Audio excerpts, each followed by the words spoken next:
My name is Amanda, and at 35 years old, I never could have imagined my mother-in-law, Eleanor, would be the one to so profoundly break my daughter Zoe's heart. When Eleanor moved into our home in Portland 2 years ago, my intention was to welcome her with open arms, even though she often made subtle, hurtful remarks. But at the 13th birthday party we were celebrating for Zoe and her cousins, Eleanor finally revealed her true feelings with a single, devastating action that left my daughter in tears.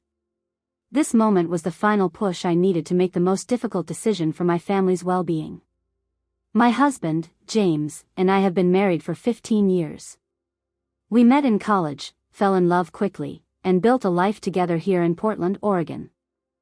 James is 37, and as a dedicated high school science teacher, he often spends extra hours helping his students with difficult concepts. He's a patient, kind man and usually the peacemaker in any disagreement. Our daughter, Zoe, is 13, a truly creative spirit who loses herself in her sketchbooks and writes stories that can make me cry with pride. Her teachers often comment on her vivid imagination and artistic talents. Zoe has always been sensitive, and she takes criticism to heart. However, she also has a quiet inner strength that reminds me of myself at her age. James grew up as an only child until he was 12, when his father remarried. That marriage brought a half-brother, Thomas, into his life. Although they grew up in separate households, James and Thomas have always had a decent relationship. Now, Thomas is married to a woman named Heather, and they have 14-year-old twins, Lucas and Ava. The twins attend a private school across town and are involved in numerous extracurricular activities, which Thomas and Heather proudly post about on social media. My mother-in-law, Eleanor, became a widow 3 years ago when James's father passed away from a heart attack. After selling her house to cover medical debts, she told us she was in a difficult financial situation and needed a place to live. James immediately offered our home, and despite my reservations, I agreed.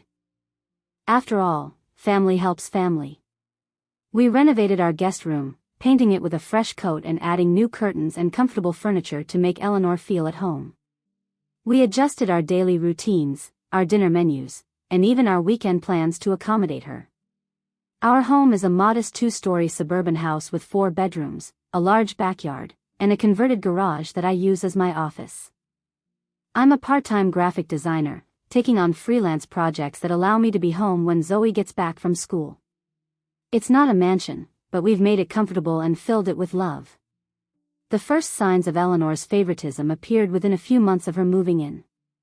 When Thomas brought the twins over for Sunday dinners, Eleanor would make sure to save special treats for Lucas and Ava, but would forget to include Zoe. She'd remember every detail about the twins' school events, but would claim she'd forgotten whenever Zoe mentioned her upcoming art show or a writing competition. These were small things that could have been easily overlooked, but they formed a pattern that became increasingly difficult to ignore. Zoe tried so hard to build a relationship with her grandmother.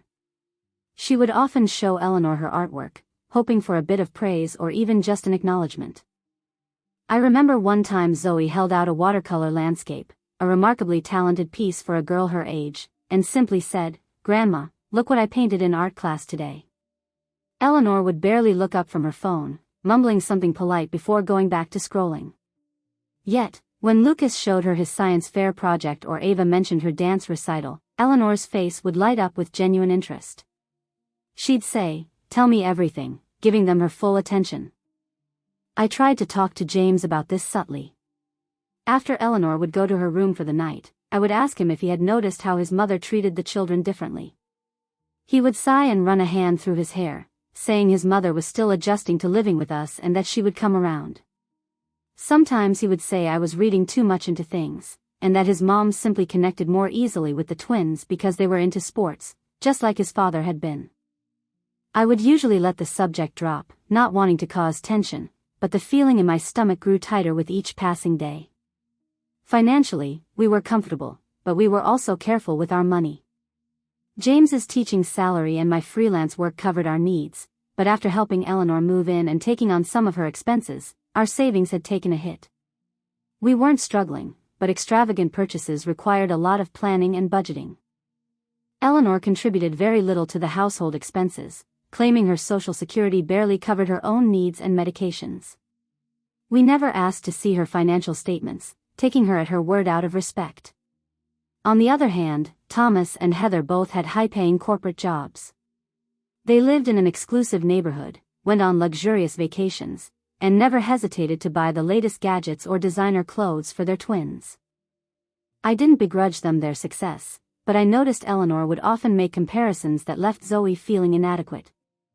For example, she would announce at dinner that Lucas and Ava were going to Europe that summer, and that it was so wonderful that Thomas could provide such cultural experiences for his children. The implication that we were somehow failing Zoe by not giving her similar opportunities hung in the air, unsaid but very real. Despite these underlying tensions, we maintained regular family gatherings, monthly dinners, holiday celebrations, and casual weekend visits that kept the extended family connected. Thomas and Heather were pleasant enough, although they were often preoccupied with their own accomplishments, and the twins were typical teenagers, absorbed in their phones and friend dramas. In these gatherings, Zoe often felt overshadowed, but she would find a quiet corner to sketch or read, occasionally trying to engage her cousins in conversation with little success. As Eleanor's stay extended from months into years, this dynamic became our new normal. I learned to shield Zoe from the most hurtful comparisons. James continued to make excuses for his mother's behavior, and Eleanor settled comfortably into her role as the matriarch who subtly dictated the emotional mood of our home. The delicate balance we maintained was precarious, but I believed we could manage it for James's sake and for the sake of our family bonds. I had no idea that a single birthday celebration would completely shatter that balance and force us all to confront the truth we had been avoiding. By coincidence, Zoe and the twins all had birthdays in the same month. Zoe's was on the 10th, and Lucas and Ava's was on the 25th. For years, we had celebrated separately, but this year, with all three of them turning 13, Eleanor suggested a joint party. It would be so much more efficient, she said one evening as we were clearing the dinner table. She said that since the children were entering their teenage years, the celebration should be special. James thought it was a great idea, and even I had to admit there were practical benefits. It would just be one venue, one cake order, one set of decorations, and everyone in the family could attend without juggling multiple weekends. I took charge of the planning, booking the community center near our house for the Saturday between their actual birthdays. I ordered a custom 3-tier cake with different flavors to suit each child's preference: chocolate for Zoe, vanilla for Lucas, and red velvet for Ava. I designed and sent digital invitations to family, friends, and classmates. I even created a shared online document where we could all contribute ideas for activities and food. Thomas and Heather agreed to handle the beverages and photography, while James volunteered to manage the games and music. Zoe was especially excited about finally becoming a real teenager. She had been waiting for this milestone and had been talking about it for months. One morning, while she was getting ready for school, she asked me if she could redecorate her room once she turned 13 so it wouldn't look so childish anymore. I agreed, and we spent the evenings looking at paint samples and browsing online for affordable furniture that would transform her space from a child's room into a teen's. She also mentioned needing a new phone because her old one was barely working. It had a cracked screen and a battery that died by lunchtime. It wasn't a frivolous request, but a genuine need for school projects and staying connected with her friends. 2 weeks before the party, I took Eleanor shopping for decorations. We were comparing prices on streamers and balloons when she suddenly looked at her watch and said she had to run a quick errand and would meet me at the food court in an hour. I didn't think anything of it until later that afternoon when I overheard her on the phone with Thomas. In a hushed tone, she was saying she had gotten them both, the newest model, just as they had discussed, and that they were going to be so surprised. The conversation immediately piqued my curiosity. When she noticed me in the doorway, she quickly ended the call. She then explained that she was just finalizing some birthday details with Thomas. That evening, during our family dinner, Zoe shared her birthday wish list. She said she would really love some new art supplies, especially the professional colored pencils we had seen at the art store, and maybe some books. She hesitated before adding that she knew it was expensive, but that even a basic new phone would be amazing since her old one was dying. She looked hopefully around the table, especially at her grandmother. Eleanor barely glanced up from her plate. She just flatly said that art supplies sounded nice. But minutes later, when James mentioned the twins' upcoming birthday, she perked up immediately. She asked what Lucas and Ava were hoping for and if they were still into video games or something more grown up now that they were turning 13. The enthusiasm in her voice was unmistakable, and I saw Zoe's face fall slightly before she masked her disappointment. James had been working extra summer school sessions specifically so he could afford good gifts for Zoe. He told me late one night after Zoe had gone to bed that he wanted to get her that phone because she deserved it and really needed it for school. I agreed, although I was worried about the cost. We had been setting aside a little money each month, and with the extra summer school money, we could manage it, but it would be a stretch. Around this time, I had coffee with my friend Rachel, who listened patiently as I talked about the situation with Eleanor. I confided in her, saying it was as if she didn't even see Zoe, or worse, that she saw her but had decided she was less worthy of attention than the twins. Rachel, who had experienced similar issues with her own in-laws, suggested I start documenting the behavior. She clarified that it wasn't to create drama, but to have concrete examples for when I talk to James, as sometimes people can't see patterns until they are laid out clearly. The weekend before the party, Zoe and I spent a morning baking cookies for her class. As we mixed the ingredients, she confided in me, asking if I thought Grandma would like the thank you card she had made her. Zoe had spent extra time on the details, and the hopeful look in her eyes broke my heart. Despite years of subtle rejection, she was still trying to win Eleanor's approval. I said her card was beautiful and that anyone would be lucky to receive such a thoughtful card, carefully avoiding a direct promise about Eleanor's reaction. Meanwhile, Eleanor had become increasingly secretive, receiving packages that she quickly took into her room. When questioned, she would say they were personal items or just some things Thomas had asked her to keep for him. She also began taking private phone calls in her room or outside on the porch, always ending them abruptly if anyone approached her. Her behavior struck me as odd, but with the party planning consuming most of my attention, I didn't press the issue. At dinner the night before the party, Eleanor dominated the conversation with stories about the twins. She said Lucas had made the varsity soccer team as a freshman, and asked if we could believe it. She said Ava's dance instructor had said she could try out for a prestigious summer program in New York. On and on she went, barely acknowledging Zoe's quiet mention of her own recent achievement of being selected to display her artwork in the school lobby. I noticed Zoe pushing food around on her plate, her appetite gone, but when I caught her eye, she forced a smile. I wanted to redirect the conversation to give Zoe a chance to share her news, but Eleanor ignored every attempt. The day before the party was a flurry of activity. James and I took the afternoon off to decorate the community center. Zoe came straight from school to help, carefully arranging the photo display I had created showing all three children growing up through the years. Eleanor arrived late, carrying several shopping bags that she put in a back room without explanation. When I asked what they were, she just said they were some last-minute surprises. Thomas and Heather dropped by briefly to check on the setup, with the twins trailing behind them, their eyes glued to their phones, except for when Eleanor called them over for hugs and exclamations over how tall they had grown. As we drove home that evening, exhausted but satisfied with our preparations, Zoe gazed out the window with a dreamy expression. She said that tomorrow was going to be the best day ever with such innocent expectation that I reached over and squeezed her hand. If only I had known what Eleanor had planned, perhaps I could have prepared Zoe or prevented the heartbreak that was coming. But in that moment, I shared my daughter's optimism and looked forward to celebrating this milestone with family and friends who loved her. The morning of the party dawned bright and clear, a perfect September Saturday. Zoe was up early, too excited to sleep. She had carefully selected her outfit the night before, a new teal dress that brought out the blue in her eyes, silver Converse sneakers, and the silver heart necklace James and I had given her on her actual birthday earlier that week. She spent extra time on her hair, trying a new braided style she had learned from a video tutorial. "How do I look, Mom?" she asked, twirling in front of me. I told her she looked absolutely beautiful and every bit the teenager now. We arrived at the community center an hour before guests were due to arrive.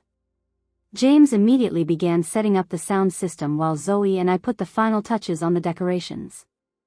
We had transformed the plain room into a festive space with blue, purple, and silver balloons, twinkling fairy lights, and 3 large poster boards displaying photos of each birthday child. A long table held the wrapped presents from our immediate family, waiting for the gift opening ceremony later. Thomas and Heather arrived with the twins at precisely 2 o'clock. Lucas and Ava were dressed in matching outfits that I suspected cost more than our entire party budget. Eleanor fussed over them, immediately straightening Lucas's collar and complimenting Ava's designer shoes. Zoe approached with a shy smile, clearly hoping for similar attention, but Eleanor just nodded in her direction before turning back to the twins. I saw the hurt flash across Zoe's face before she composed herself and went to greet her cousins. Soon, the community center was filled with the sounds of teenage laughter and conversation. We had invited classmates of all 3 children, neighbors, and extended family members, about 40 people in total. The activities James had planned were a hit: a photo booth with silly props, a karaoke station, and several game areas where teens gathered in shifting groups. Zoe moved between her groups of friends, her initial nervousness giving way to genuine enjoyment. I caught James's eye across the room, and we shared a smile of relief. Despite the underlying tension with Eleanor, the party was going well. The food table offered a variety of teen-friendly options: mini sliders, a build-your-own nacho bar, fruit skewers, and an assortment of desserts in addition to the cake. Eleanor had insisted on bringing her famous deviled eggs, though I knew none of the kids would touch them. Sure enough, the eggs remained untouched while the other foods disappeared quickly. At 4:30, it was time for the cake ceremony. The 3-tier creation was wheeled out, with 13 candles on each level glowing warmly. The crowd gathered around, with their phones raised to capture the moment. Zoe, Lucas, and Ava stood side by side behind the cake. Zoe was in the middle since her actual birthday was the closest to the party date. "Make a wish," I encouraged as everyone finished singing. The 3 teens exchanged glances, took deep breaths, and blew out their candles in unison. Applause and cheers erupted as James began cutting and distributing cake slices. After the cake, it was time for the moment many had been waiting for: opening presents. We had set up 3 chairs at the front of the room, and the teens took their seats as guests gathered around. They started with gifts from friends and extended family, taking turns opening packages containing books, gift cards, clothing, and trinkets. Zoe received a beautiful sketchbook from her best friend, Lily, art supplies from several classmates, and books from our neighbors. She thanked each giver with genuine gratitude, her pile of unwrapped gifts growing steadily beside her. When most of the presents had been opened, Eleanor suddenly stood up and cleared her throat. She announced loudly that she had something special for the birthday children, drawing all attention to herself. She disappeared into the back room and returned carrying 2 identically wrapped boxes with elaborate gold bows. The boxes were the perfect size for phones, and my stomach tightened with apprehension. "For my darling grandchildren on this special birthday," Eleanor proclaimed, handing the packages to Lucas and Ava with a dramatic flair. The twins tore into the wrapping paper eagerly, and identical gasps escaped them as they revealed brand new iPhone 16 Pro Max phones, the latest model that had been released just weeks earlier. These were not basic phones but the top-tier version with the largest storage capacity, easily costing over $1,000 each. Lucas jumped up to hug Eleanor, exclaiming his disbelief and thanks. Ava squealed and also embraced her grandmother. Eleanor beamed with pleasure at their reaction, accepting their thanks with obvious pride. She said loudly enough for everyone to hear that only the best was good enough for her grandchildren. The room had grown quieter as people realized the extravagance of the gifts. All eyes turned to Zoe, who was sitting very still in her chair, her hands folded in her lap. Her expression held confused expectation as she waited for her grandmother to produce a 3rd package. After all, there were 3 birthday celebrants. "Grandma," Zoe finally said, her voice small but carrying in the hushed room, "did you get something for me, too?" Eleanor turned to face Zoe, and the look on her face made my blood run cold. It wasn't apologetic or embarrassed, it was dismissive, almost annoyed at being questioned. The silence that followed was absolute as Eleanor calmly declared she had no gifts for her, saying she had only bought presents for her real grandchildren. A collective gasp was held by the 40 people in the room, all of them unable to believe what they were hearing.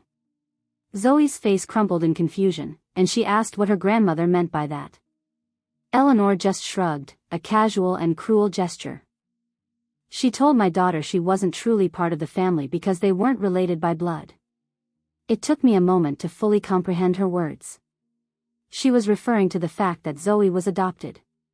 This was a truth we had never hidden, but we also had never treated it as something that made her any less our daughter. We had adopted her as an infant after years of struggling with fertility, and she had been our beloved child from the very moment we held her in our arms. The idea that Eleanor would use this fact to deliberately exclude Zoe was something I couldn't understand. Tears welled up in Zoe's eyes and began to stream down her face. She stood up so quickly her chair tipped over, creating a startling crash in the stunned silence. Her shoulders shook with sobs as she ran from the room. I immediately followed, but not before giving Eleanor a look that promised this was far from over. I found Zoe huddled in a corner of the women's bathroom, with her knees drawn up to her chest. Her carefully applied makeup was streaked with tears, and the happiness she had felt earlier was completely gone. I knelt beside her, pulling her into my arms. She collapsed against me, her body shaking with sobs. She cried out, asking why her grandmother hated her, and what she had done to deserve this. I assured her she had done nothing wrong and that the problem was her grandmother's, not hers. I told her that she was our daughter in every way that mattered. After a few minutes of holding her while she cried, I helped Zoe clean her face and fix her hair. I offered to leave right away, but I also gave her the choice to go back out there to show her grandmother that her words couldn't hurt her. I knew it was unfair to ask a 13-year-old to be so strong, but I wanted to give her the option. Zoe took a deep, shuddering breath and whispered that she wanted to go home, but that she should say goodbye to her friends first. When we went back to the main room, the atmosphere had completely changed. James was standing face to face with his mother, his face flushed with anger. I had rarely seen my husband truly angry, but his fury was unmistakable. He demanded to know how she could say something so cruel to our daughter. Eleanor stood with her arms crossed, completely unrepentant. She said she was simply speaking the truth, and that Zoe was adopted and not a blood relative, unlike Lucas and Ava who were her actual grandchildren. Thomas and Heather stood nearby, clearly uncomfortable. The twins were busy showing their new phones to their friends, either oblivious to or intentionally ignoring the drama that was unfolding. Most of the other guests were gathering their things, eager to escape the tension. The party was effectively over. I helped Zoe around the edge of the room, collecting her gifts and helping her say quick goodbyes to her closest friends. Lily, her best friend, gave Zoe a fierce hug and whispered something that made Zoe give a small, tearful smile. Other friends offered support by touching her arm or giving her sympathetic looks. The drive home was filled with a tense silence. Eleanor had come to the party with us, but Thomas offered to drive her back to our house later, clearly wanting to get her out of the immediate situation. James gripped the steering wheel tightly the entire way, occasionally glancing at Zoe through the rearview mirror.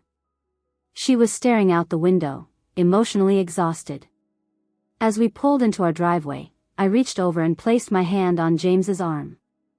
I quietly told him we needed to talk about what would happen next. He nodded, his expression grim. We both knew that everything had changed and that there was no going back to pretending everything was okay.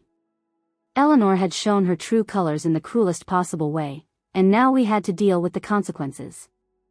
That evening, Zoe went straight to her room after we got home, locking the door behind her. I tried gently knocking and offering her comfort food, but she stayed in her room, texting me that she just wanted to be alone. I respected her need for space while keeping an ear out for any signs of distress. James and I went to our bedroom to have a heated discussion about his mother. I told him I couldn't believe she would say something so heartless. I told him I knew the signs had been there all along, but that this was beyond anything I could have imagined. James weakly suggested she was getting older and might not have meant what she said. I stopped pacing and stared at him in disbelief.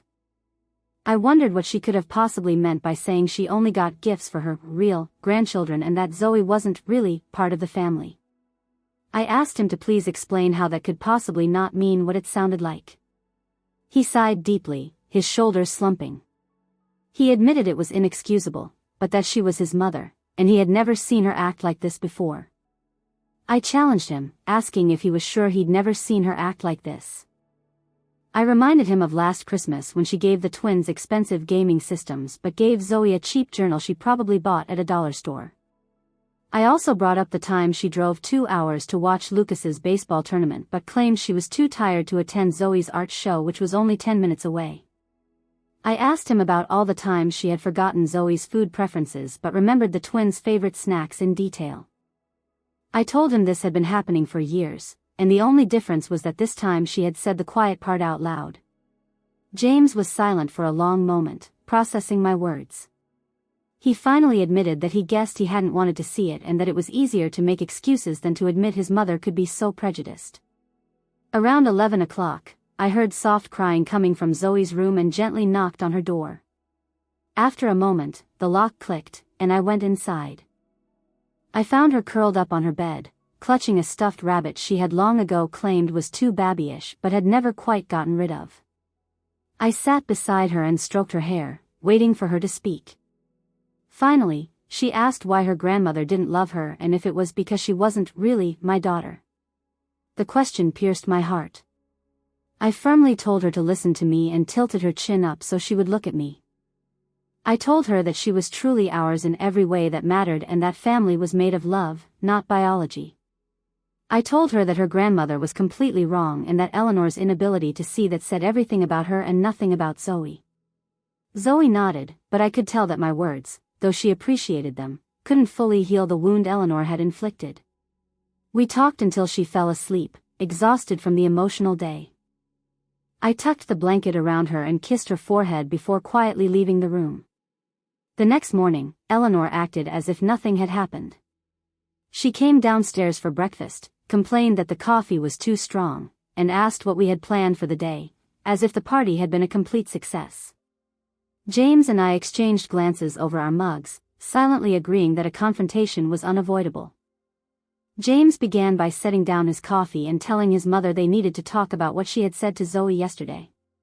Eleanor waved her hand dismissively, asking if Zoe was still upset about that and saying that children were too sensitive these days and that in her time, they had learned to toughen up. James's voice was low and intense as he said she had told his daughter she wasn't part of the family and that she had deliberately excluded her while giving expensive gifts to her cousins. He asked her how she expected Zoe to toughen up about that. Eleanor sighed dramatically, saying she was sorry if she had hurt feelings and that it wasn't her intention, but that facts were facts. She added that Zoe was adopted, and Lucas and Ava were her blood relatives.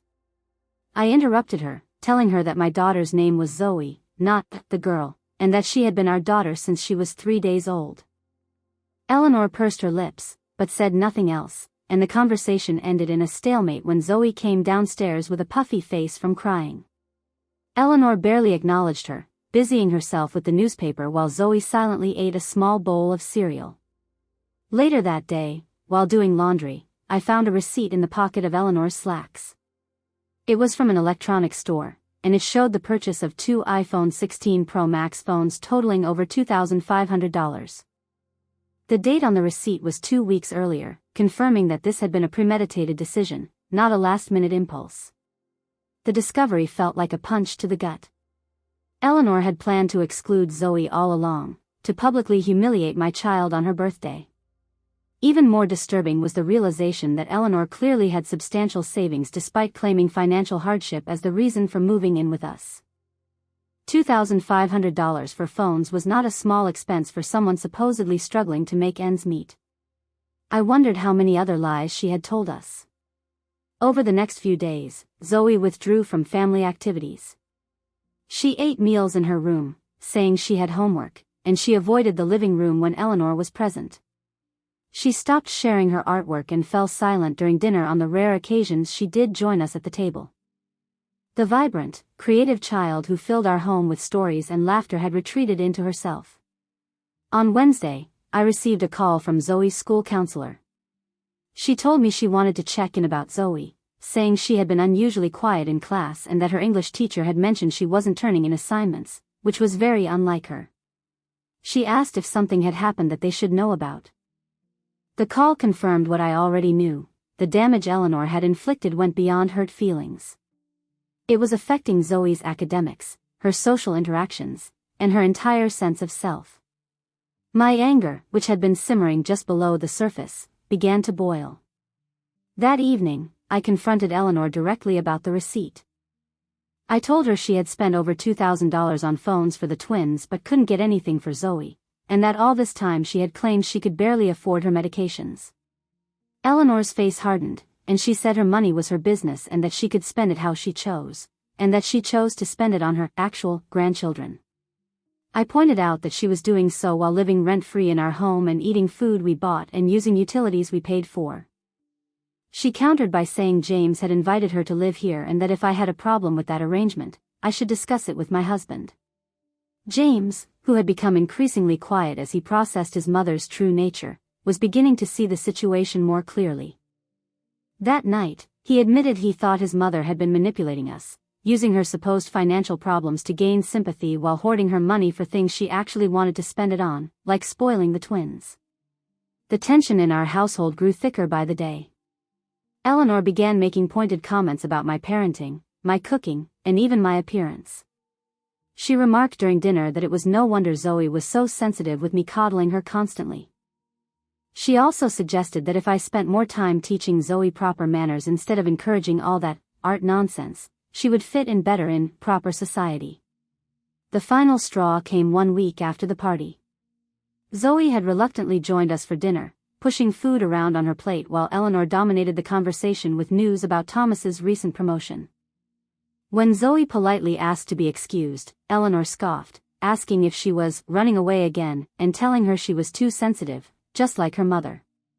She said it was no wonder she struggled to be accepted. Zoe's eyes filled with tears as she fled the table. James immediately stood up, his napkin thrown down. He said, "That is enough, Mom. You have gone too far." Eleanor looked genuinely surprised at his reaction. She said she was merely making an observation and that the girl needed to develop a thicker skin if she was going to survive in this world. As James followed Zoe upstairs to comfort her, I remained at the table, staring at my mother-in-law. A calm clarity came over me. I realized this woman was toxic and she was poisoning our home, our family, and, most importantly, my child's sense of self-worth. Something had to change, and it needed to happen immediately. That night, I couldn't sleep. I lay awake beside James, my mind racing through options and scenarios. Around 3 a.m, I slipped out of bed and went downstairs to the kitchen, opening my laptop at the table. I spent hours researching emotional abuse, family boundaries, and the impact of toxic relationships on children's development.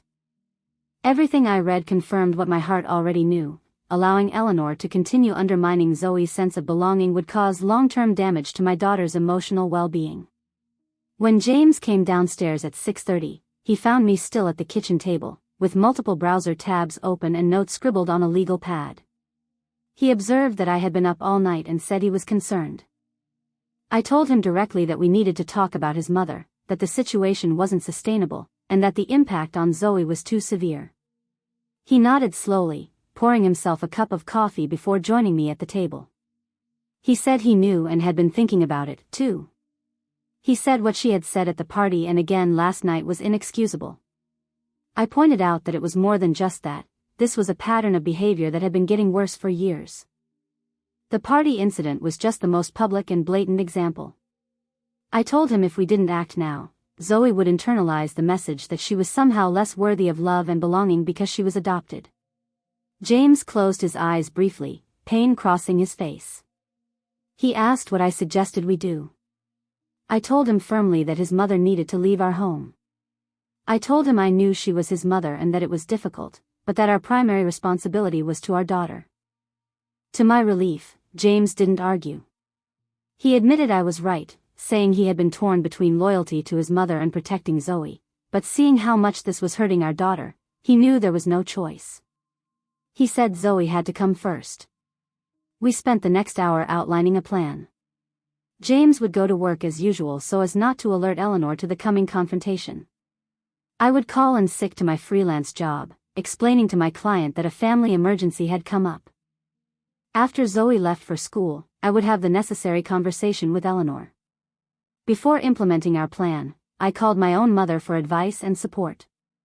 My mom had always been a voice of reason in difficult situations, and today was no exception. She assured me I was doing the right thing and that no child should feel unwelcome in their own home, especially by a grandparent who should be a source of unconditional love.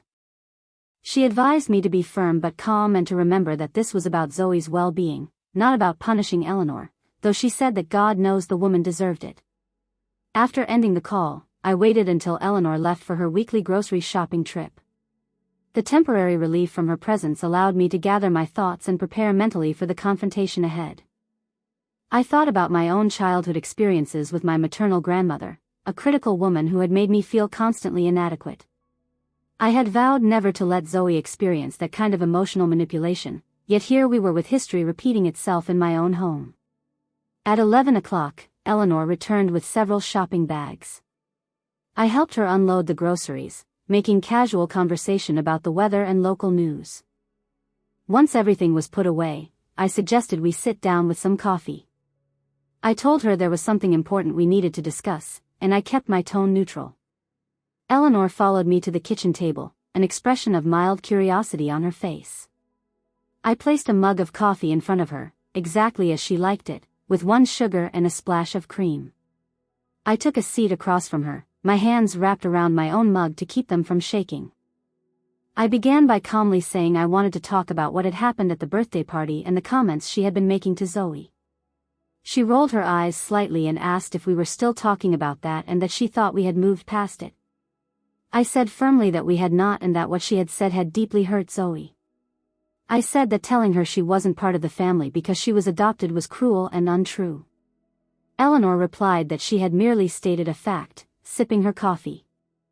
She said Zoe wasn't biologically related to her, and that Lucas and Ava were, and that it was a simple matter of genetics. I countered that Zoe was our daughter in every way that mattered and that family was about love and commitment, not just DNA. I told her that even if she privately held that outdated view, to announce it publicly at her birthday party while giving expensive gifts to her cousins was deliberately hurtful. Eleanor's expression hardened. She said children today were coddled too much and that in her day, they had learned to accept reality without all this emotional handholding. I said in a controlled voice that this was not about coddling but about basic respect and kindness, something she had consistently failed to show Zoe. Eleanor sniffed, saying that perhaps if I had raised her differently, she wouldn't be so sensitive. She added that she supposed, given Zoe's unknown background, certain tendencies were to be expected. I took a deep breath, counting silently to 5 before responding. I asked her what she meant by that. Eleanor leaned forward, apparently pleased to have provoked a reaction. She told me to be honest and said she had never thought James should have married me in the first place. She said I came from a completely different social background than their family and that to adopt a child of unknown origin, instead of continuing to try for a biological child wasn't something she would have advised. The mask had finally dropped completely. I stared at her momentarily, speechless at the naked prejudice in her words. She talked about Zoe's unknown origin, even though our daughter's adoption was fully documented and legal, and we knew her birth mother's medical history and background. She continued, saying that Lucas and Ava had proper breeding and good stock on both sides, and that Thomas had married appropriately, and their children reflected that good judgment. It was as if a fog had lifted, revealing the full extent of Eleanor's classist, prejudiced worldview. All the subtle digs, the coincidental oversights, the lavish praise for the twins contrasted with her criticism for Zoe, suddenly made perfect sense. This was not just about adoption, but about Eleanor's perception of social class and appropriate family connections. I told her my granddaughter was a kind, creative, and intelligent person. My voice was now steely with controlled anger. The fact that she couldn't see Zoe's value because she was fixated on some outdated notion of breeding said everything about her character and nothing about my daughter's. Eleanor's mouth tightened into a thin line. She said it seemed James had failed to teach me proper respect for her elders, but that given my background, perhaps that was to be expected.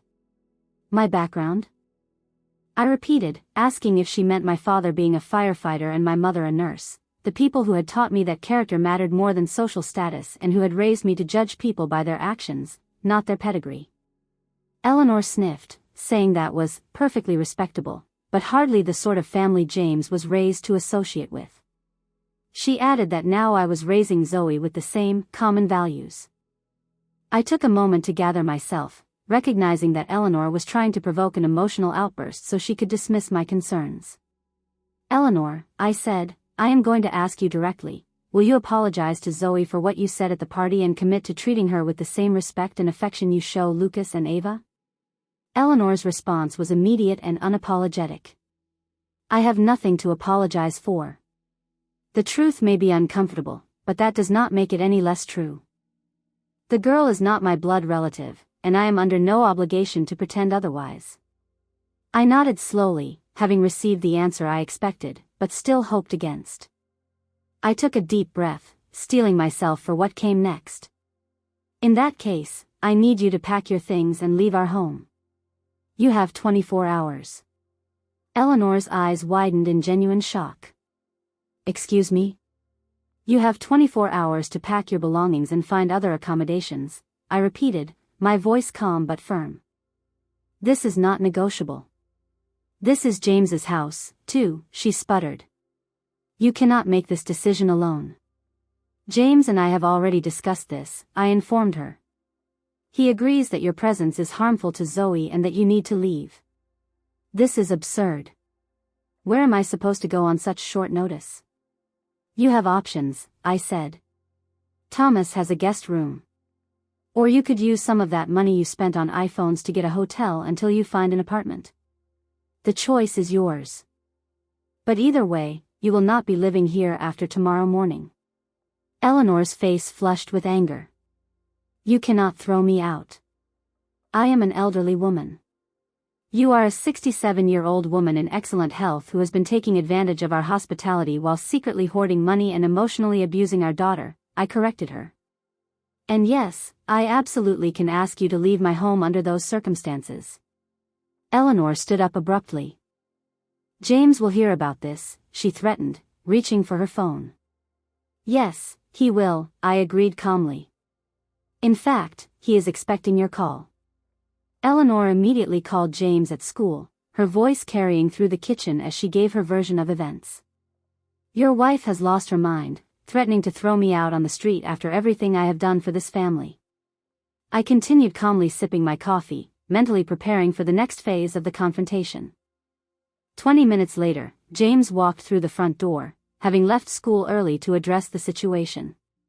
Eleanor rushed to him, relief evident on her face. Thank goodness you are here, she said. Amanda has been making ridiculous demands and threats. She seems to think she can evict me from your home with just 24 hours' notice. James looked from his mother to me, his expression serious. Let us all sit down and talk this through, he suggested, leading us to the living room. Once seated, he turned to Eleanor. Mom, Amanda told me about your conversation. Is it true that you said Zoe is not really family because she is adopted? I merely stated the obvious, Eleanor defended. The girl is not my biological grandchild. I cannot be expected to feel the same connection to her as I do to Lucas and Ava. And did you also say that Amanda comes from the wrong social background and that Zoe has unknown origins and lacks proper breeding? James continued, his voice hardening. Eleanor hesitated, perhaps realizing how her words sounded when repeated back to her. I might have expressed some concerns about maintaining certain family standards, she hedged. Every grandmother wants the best for her family line. James shook his head slowly. The best for our family would be having a grandmother who loves all her grandchildren equally and does not rank their worth based on biology or perceived social status. Eleanor's eyes filled with strategic tears. You are taking everything out of context, she whimpered. I am an old woman who occasionally speaks too directly.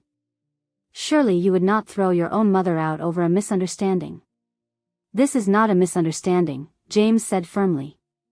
This is a pattern of behavior that has been hurting Zoe for years. As her father, it is my job to protect her, even if that means making difficult decisions about family relationships.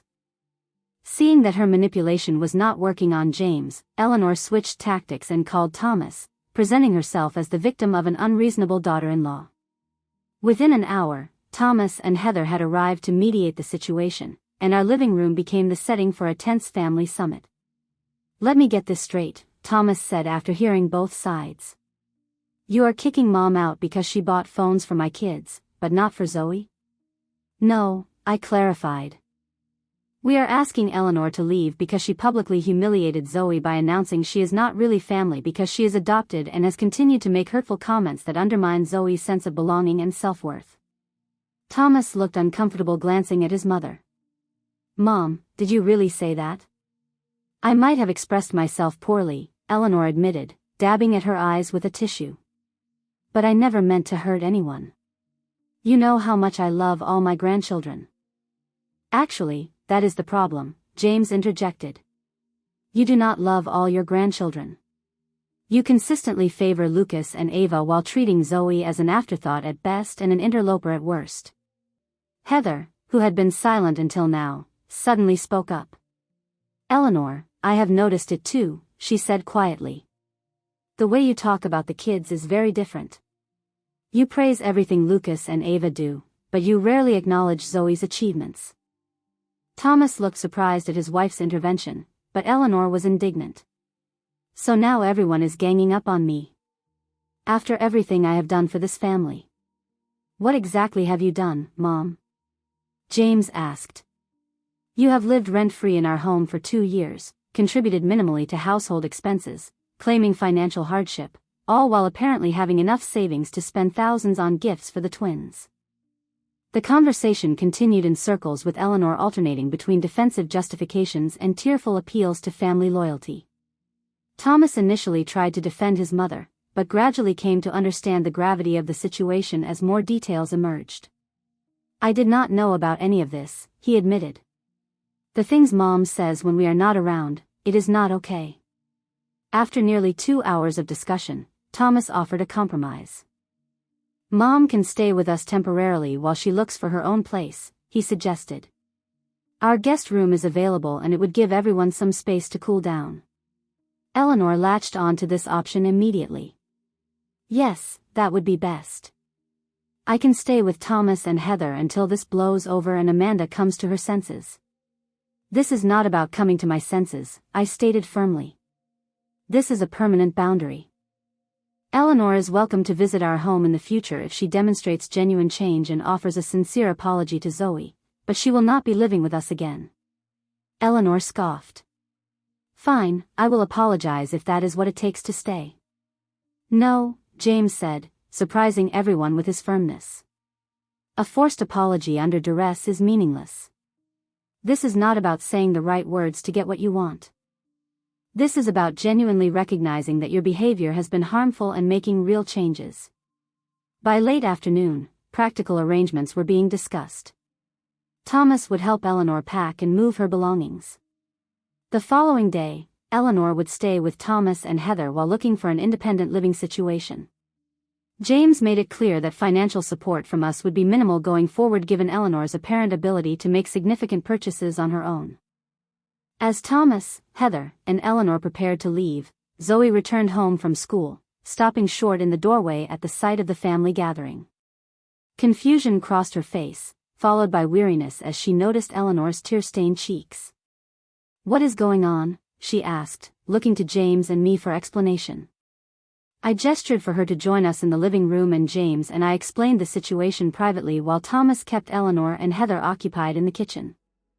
"Grandma is going to be moving out," James told her gently.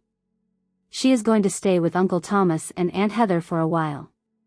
"Because of what happened at the party?" Zoe asked, her voice small. "Because of me?" "No, sweetheart," I said firmly. "Not because of you. Because of Grandma's choices and behavior. Adults are responsible for their own actions and the consequences that follow." Zoe processed this information silently, emotions playing across her face. "Is she mad at me?" "Grandma is upset about the situation," James explained carefully. But none of this is your fault. We want our home to be a place where everyone feels loved and respected. And unfortunately, Grandma has not been treating you with the respect you deserve." Later that evening, as Eleanor made a show of packing essential items for her night at Thomas's house, making as much noise as possible and sighing dramatically, I decided to take Zoe out for a while. "Let us go shopping for those art supplies you wanted," I suggested, wanting to shield her from Eleanor's theatrical display of victimhood. At the art supply store, I let Zoe choose whatever she wanted, from professional colored pencils to high-quality sketching paper. As we sat at an ice cream shop afterward, I took the opportunity to reinforce some important truths. "You know that family is not about blood, right?" I said, watching her methodically arrange her ice cream toppings. "It is about love and commitment and showing up for each other every day." Zoe nodded slowly. "I know. It just hurts that Grandma does not see it that way. Some people, especially from older generations, have very rigid ideas about what makes a family," I explained. "But those ideas are outdated and frankly wrong. You are our daughter in every way that matters, and nothing anyone says can change that." Zoe was quiet for a moment, stirring her ice cream thoughtfully. "Do you think Grandma will ever change her mind about me?" I considered my answer carefully, wanting to be honest without crushing her hope entirely. "I do not know, sweetheart. People can change if they want to, but they have to recognize there is a problem first. What I do know is that we are not going to let anyone make you feel less valued or less loved, even if that person is family." As we drove home, Zoe seemed lighter somehow, as if a burden had been lifted. The process of healing was just beginning, but this first step, removing the source of ongoing hurt from our daily lives, already seemed to be having a positive effect. The next morning, tension hung in the air as Eleanor prepared for her final departure. Thomas arrived at 9 o'clock to help with her remaining belongings, bringing his SUV to transport her numerous boxes and suitcases. James had taken the day off work to oversee the process and provide moral support for Zoe, who remained subdued, but appeared more relaxed than she had in weeks. Breakfast was a stilted affair with Eleanor picking at her food and making pointed comments about being cast out and abandonment in old age. James remained firm but respectful, refusing to engage with her attempts to trigger guilt. Zoe ate quickly and excused herself to get ready for school, clearly wanting to avoid a difficult goodbye. Before leaving, Zoe hesitantly approached her grandmother in the hallway. Despite everything, she was attempting to be the bigger person, a gesture that filled me with pride. "Goodbye, Grandma," she said softly. "I hope you will be comfortable at Uncle Thomas's house." Eleanor's response was cool, her lips pressed into a thin line. "Goodbye, Zoe," she said with no term of endearment, no embrace, no sign of remorse. Even in this final moment, she could not bring herself to show warmth to the child she had hurt so deeply. Zoe's shoulders drooped slightly, but she lifted her chin and walked out the door to catch her bus, dignity intact. James had a final conversation with his mother in the privacy of the guest room that had been her home for 2 years. I did not overhear their exchange, but when he emerged, his eyes were red-rimmed, but his posture was resolute. "She still does not really get it," he told me quietly. "She sees herself as the victim in all this, but I made it clear that our priority has to be Zoe and that any future relationship depends on her ability to respect our daughter." At 11 o'clock, Thomas closed the trunk of his SUV on the last of Eleanor's possessions. There were awkward handshakes and stiff hugs, promises to talk soon that everyone knew would be difficult to fulfill, at least initially. And then Eleanor was in the passenger seat, face set in an expression of martyred suffering, and Thomas was driving away, the car disappearing around the corner of our street. James, standing beside me on the porch, let out a long breath. "I never imagined it would come to this," he admitted, having to choose between my mother and my daughter. I squeezed his hand. "You did not choose between them. Your mother forced that choice through her own actions. You simply protected Zoe, which is exactly what a good father should do."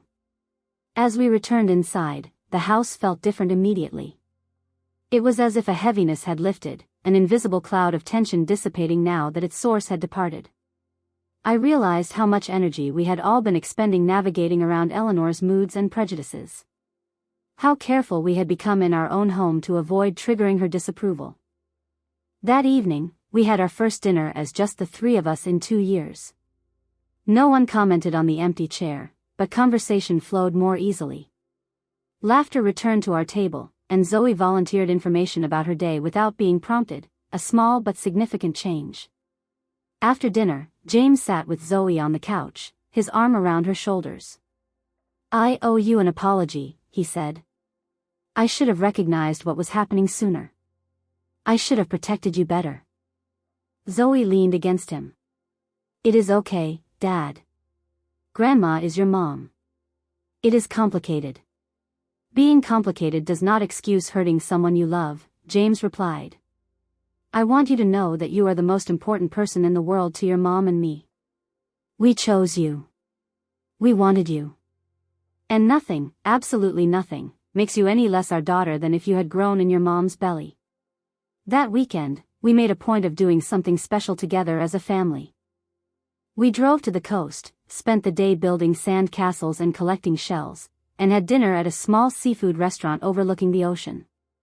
It was nothing extravagant, but it was a deliberate investment in reconnecting, in rebuilding the sense of security and belonging that had been damaged. Over the following weeks, we learned that Eleanor had moved into Thomas and Heather's guest room, a situation that was already causing some strain. Thomas called James occasionally, sometimes to vent about their mother's difficult behavior, sometimes to report small improvements in her attitude. Heather had apparently had several frank conversations with Eleanor about her treatment of Zoe, which Eleanor received with varying degrees of defensiveness. For our part, we maintained limited contact with clear boundaries. James would speak to his mother on the phone once a week, keeping conversations brief and steering away from contentious topics. Zoe was not asked to participate in these calls, though the door was left open for her to do so if she ever wanted to. I spoke to Eleanor only when absolutely necessary, maintaining civil but distant relations. We began family therapy sessions to help process the experience, particularly for Zoe. Our therapist, Dr. Martinez, helped us understand the dynamics that had allowed the situation to develop and provided tools for healing. What happened was a form of emotional abuse, she explained in one session. It is important to name it as such, not to demonize Eleanor, but to validate Zoe's experience and ensure it is addressed properly. Zoe's recovery was gradual but steady. The school counselor reported improvement in her engagement with classes and peers. She began sharing her artwork again, her creativity flowing more freely now that she was not constantly bracing for criticism or dismissal. Small signs of her returning confidence appeared, speaking up more at dinner, inviting friends over, suggesting family activities. About a month after Eleanor's departure, we repainted Zoe's room, transforming it from the pale yellow of her childhood to a cool teal that reflected her emerging teenage aesthetic. It was a symbolic fresh start, a reclaiming of space, both physical and emotional. 6 months later, Zoe's art teacher selected her painting for the district-wide student exhibition. The piece, a striking watercolor depicting a young girl standing at a crossroads with paths stretching toward different horizons, showed remarkable technical skill and emotional depth for a 13-year-old. The artist's statement accompanying it read, "Sometimes we have to choose which path to take in life. The hardest choices often lead to the most beautiful destinations." Eleanor did not attend the exhibition, though Thomas, Heather, and the twins did, making an effort to support Zoe in a way they had not before. Perhaps seeing their grandmother's behavior through new eyes had shifted something in their understanding as well. The twins were surprisingly engaged, asking Zoe questions about her techniques and inspiration, small steps toward a different kind of cousin relationship, one not defined by Eleanor's influence. As I watched Zoe confidently explaining her artwork to attendees, her face animated with passion for her creation, I reflected on the difficult journey we had navigated.